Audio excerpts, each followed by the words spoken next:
has gone ahead and gone with that Zarya pick out of the gate here. So these ultimate meters, we gotta keep an eye on Ultima Zero's teleporter, because that, especially on maps like this, can really help the team get right back into that fight. That death timer is about 7 seconds, 4 seconds on this map, and so he can go right back into that fight, and you're gonna see that teleporter get set up into that gray building on the right most of the time.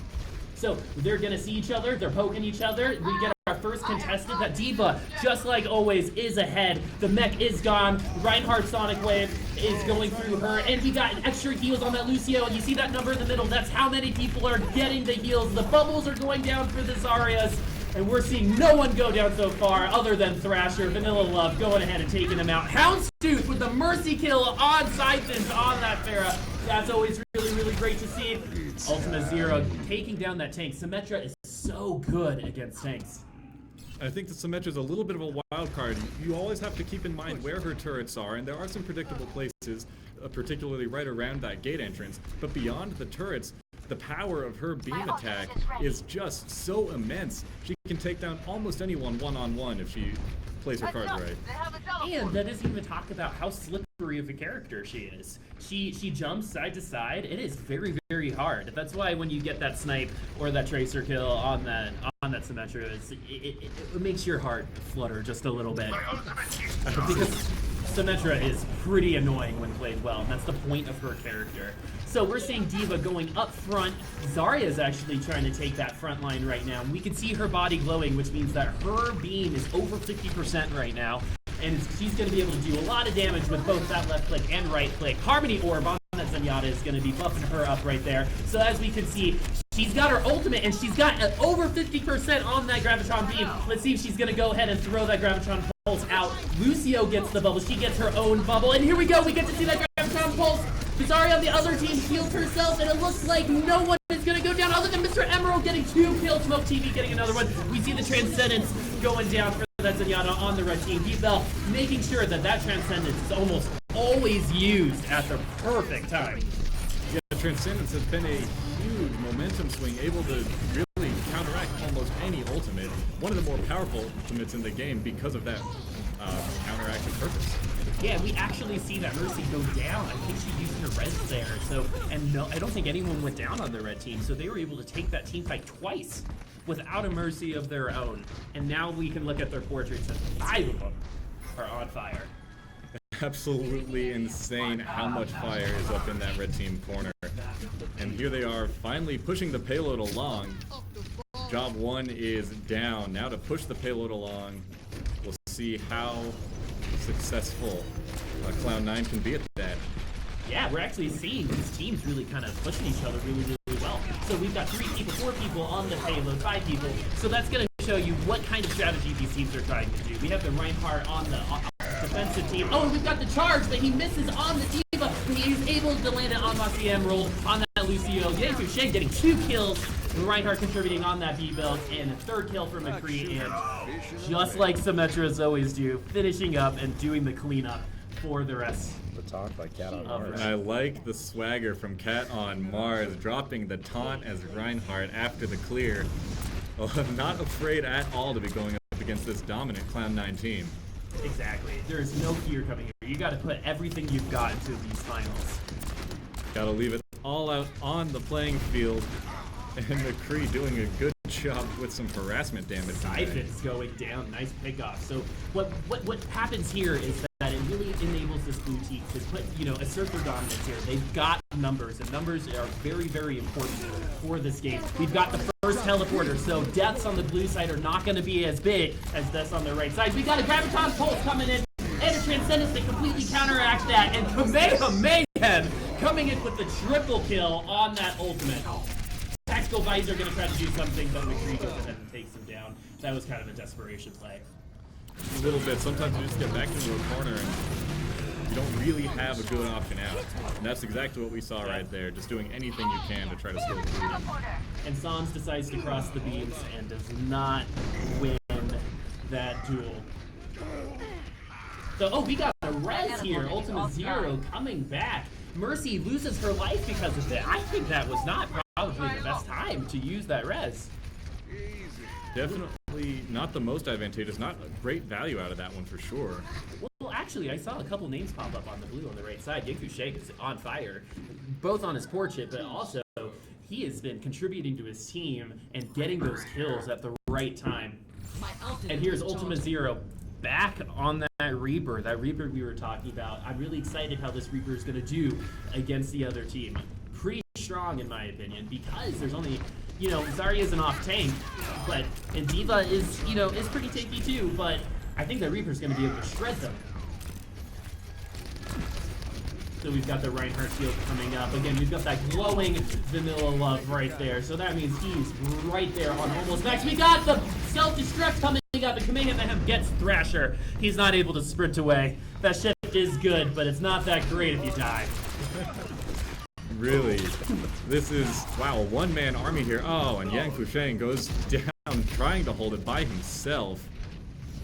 And we see the effectiveness of that Reaper again. I really want to, he's at 60% on his ultimate right now, and that ultimate is one of the slower ultimates to charge in this game, so he's been putting some work in.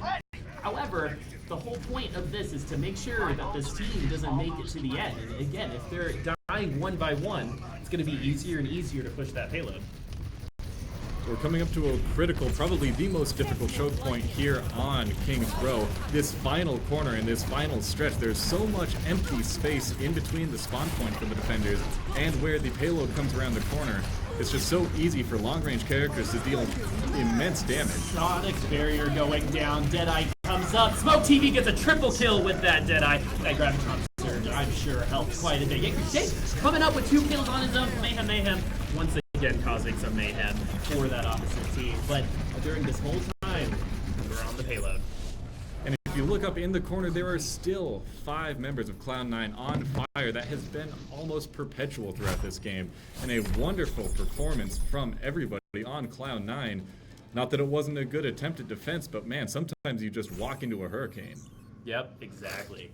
So we got to see some hectic team fighting there. They were pretty aggressive during that map. We've been able to see a lot of times on that map where it's kind of like this push and pull where there's these team fights that happen at these certain points, but they're just at each other's throats here.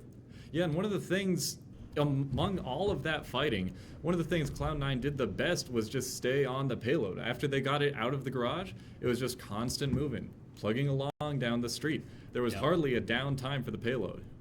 I cannot tell you how many times, we're pushing the payload. Thank you, Matt. I appreciate it. I said a little earlier something else made my heart go aflutter, but nothing like that. I think that's what you call true love. Anyway, so we've got Sans on the Widowmaker here, and I completely forgot about what I was talking about, so I'm going to go ahead and pass this off to Stuce for some analysis.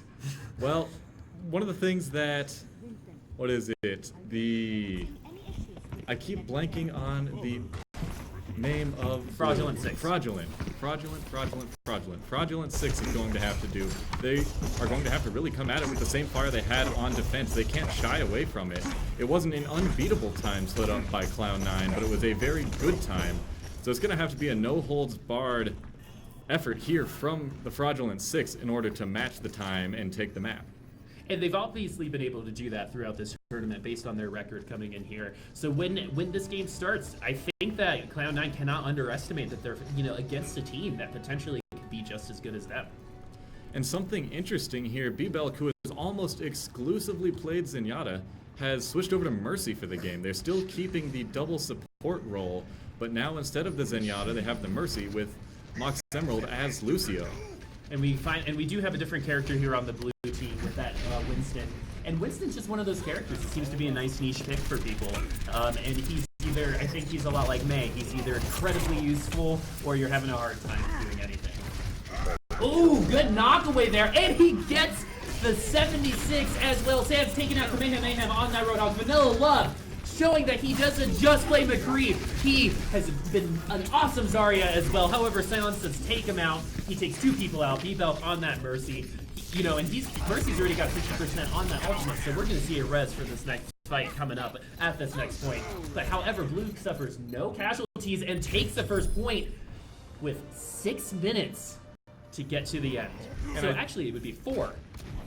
You saw exactly the reason why they made that switch to Winston there. The way that he can jump in, create havoc, and then basically set up a base camp inside the point gives them such an incredible ability to push and hold an objective like that. Now, Fraudulent 6 has a bit of an edge time-wise here, and should be able to match, at the very least, the Cloud9 time here. Yeah, great Harmony order, by the way, to be able to be aware and get that shift off on the person who is critically low. We've got Deadeye, but that's not going to matter because he gets hooked. And I'm noticing right now that hook bubble combination has been brutal for a lot of teams. And we've got ultimates up for almost everybody on both teams. Let's see what's going to happen. This next team fight is going to be pretty epic, in my opinion. There is no doubt about that. The number of ultimates alone is a good indication, but the sheer skill of the players as well. Earthshatter goes out. That is one of the first ultimates. We got Transcendence, Graviton, Surge. There are so many ultimates going out. We got one of our first Rip Tires going out. Let's see. This can destroy you sometimes. And he gets the Reinhardt, but really good to get that jump over the shield to make sure that the contact did happen for that automatic kill. That was a very cheeky play by Siphons there, using the payload as a bit of a trampoline to get over the Reinhardt shield and finish off the tank.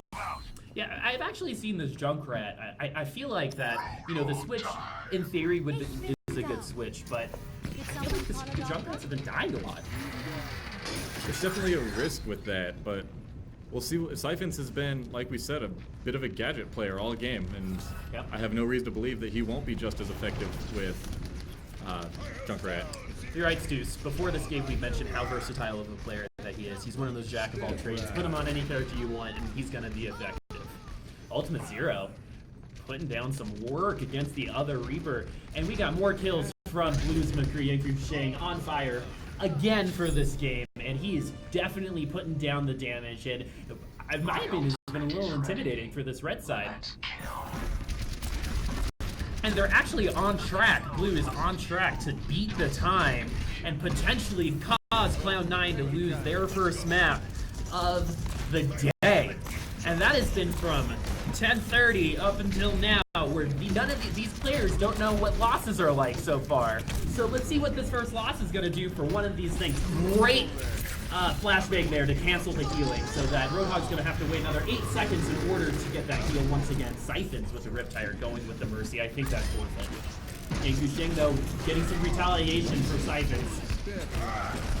Ooh, Ultimate Zero taking out Kamehameha. Man, Blue is showing their stuff right now. Great transcendence from the red team. It's going to keep his team alive. However, Mercy is down. Her resurrection would not have been up anyway, so she's just going to have to wait until she comes back up. However, Blue takes one casualty with that Zenyatta. Kamehameha getting that hook off and making sure that that support is off. Earthshatter going down, knocking down the Roadhog, but no kills coming from this. But now we see 3 blue kills pop up on the right side. What great fighting, what great theatrics coming from these two teams. Heroes never die. A bit of a formality resurrection there as they finally escort the payload into the parking spot, and that ends round 2. We'll get the official timing in here, but I feel like this is a advantage Fraudulent. I do as well. Not only is the end of the round, I think it might be the end of the Cloud9's winning streak. I think you are right there. I think it is the end, right? Wow, what a great game from both sides. Good quality play. Good quality play, both sides. Absolutely. The first round was an impeccable time set by Cloud9, but they were outdone immediately after.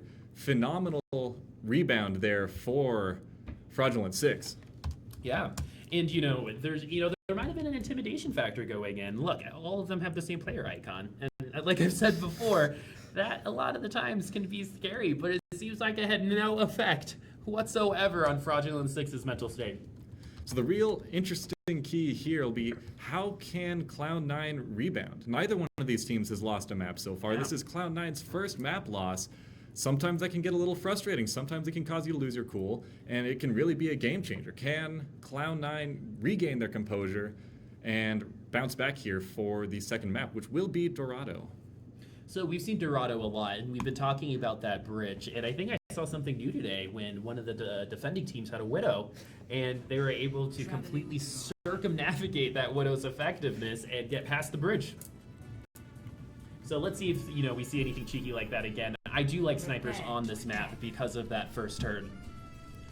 Yeah, there are a lot of long open expanses that really make snipers incredibly effective here, or at least the potential to be. So we'll see if either team brings in a sniper. The Widowmakers have been few and far between, and I don't think we've seen more than one Hanzo today. Yeah, I think we've only seen like 2 Hanzo whole